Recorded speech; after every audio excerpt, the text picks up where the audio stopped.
Hello students, Gargi tutorial ক্লাসে তোমাদের স্বাগত জানাই।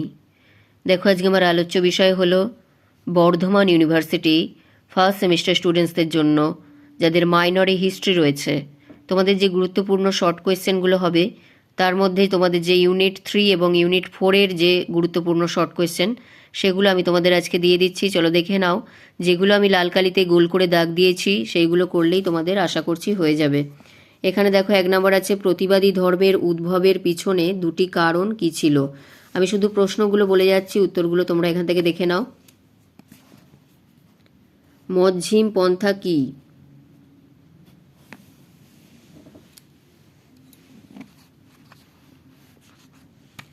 আর্য সত্য বলতে কি বোঝায়? অষ্টাঙ্গিক মার্গ বলতে কি বোঝো? এটাও করে নেবে। বৌদ্ধ ধর্মে নির্বাণ কি ছিল? পঞ্চশীল কাকে বলে? ত্রিপিটক বলতে কি বোঝো?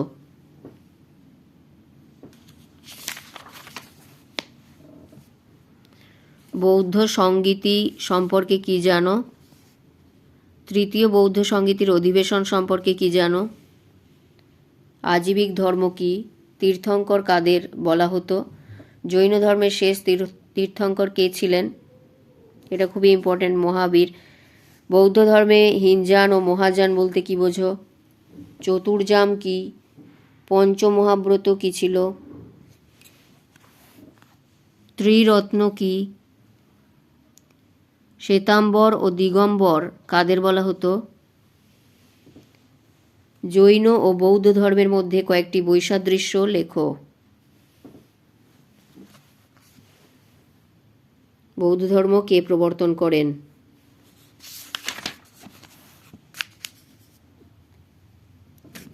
বৌদ্ধদের ধর্মগ্রন্থের নাম কি? জৈনদের ধর্মগুরু বা প্রচারকদের কি বলা হতো? জৈন ধর্মের প্রথম তীর্থঙ্কর কে ছিলেন? জৈন ধর্মের 23তম তীর্থঙ্করের নাম কি? জৈন ধর্মের শেষ তীর্থঙ্কর কে ছিলেন? ত্রিরত্ন নীতির উল্লেখ কোন ধর্মে পাওয়া যায়? দুটি প্রতিবাদী ধর্মের নাম লেখো।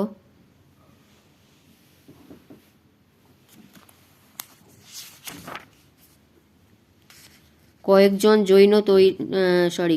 জৈন তীর্থঙ্করের নাম করো। পঞ্চমহাব্রতের তত্ত্ব কে প্রচার করেছিলেন?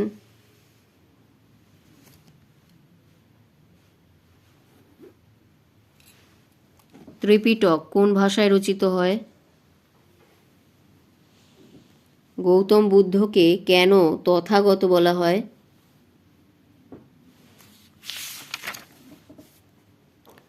নির্বাণ কি? এই অধ্যায় থেকে এইগুলো করলেই হবে এবং পরবর্তী অধ্যায় আসছে আমি। ষোড়শ মহাজন পদ বলতে কি বোঝায়?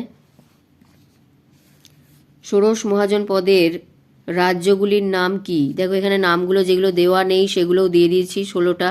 তোমরা এখান থেকে পড়ে নিতে পারবে। মগধের উত্থানের পিছনে দুটি প্রধান কারণ কি ছিল? হর্ষঙ্ক বংশের প্রতিষ্ঠাতা কে ছিলেন? এই বংশের শেষ রাজার নাম কি? নন্দ বংশের প্রতিষ্ঠাতা কে ছিল? এই বংশের শেষ রাজার নাম। বিম্বিসারের সময় মগধের রাজধানী কোথায় ছিল? কার সময় পাটলিপুত্রে মগধের রাজধানী স্থানান্তরিত হয়েছিল? আলেকজান্ডারের ভারত আক্রমণের প্রাক্কালে উত্তর পশ্চিম ভারতের রাজনৈতিক অবস্থা কেমন ছিল? আলেকজান্ডার কখন এবং কোন অঞ্চল দিয়ে ভারতে আসেন?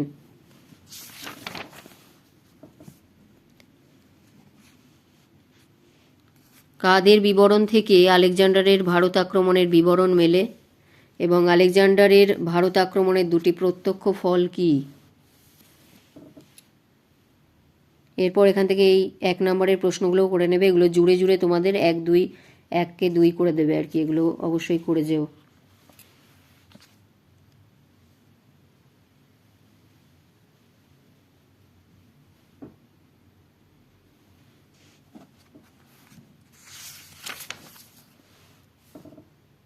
যেগুলো লাল কালিতে দাগ দেওয়া আছে সেগুলো করলেই হয়ে যাবে আশা করছি।